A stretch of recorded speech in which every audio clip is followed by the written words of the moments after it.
Nasha Mukt Bharat Abhiyaan ga mari Leinana rally chatkhre. India government ki Ministry of Social Justice and Empowerment gi makhada Manipur Yoga and Nature Cure Association Kakching na shinduna houkhiba tang 10 dagi chatharakpa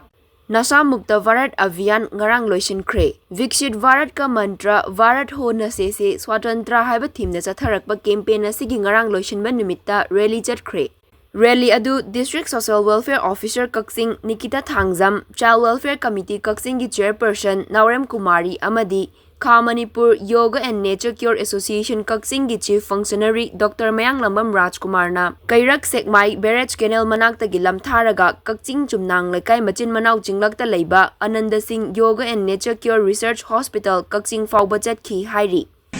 Nasi nungaraba Independence Day Nasha Mukt Bharat Abhiyaan ki sauk ama oina pangthokjariba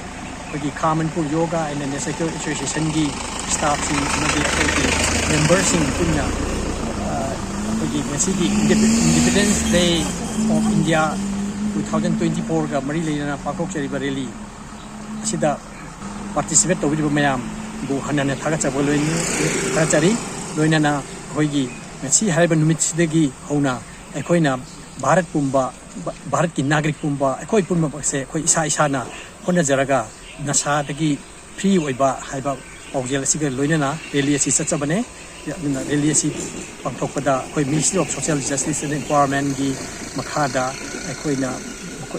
Makogi Poktak Matuna, Koi Reliasi, Koi Shinjabane.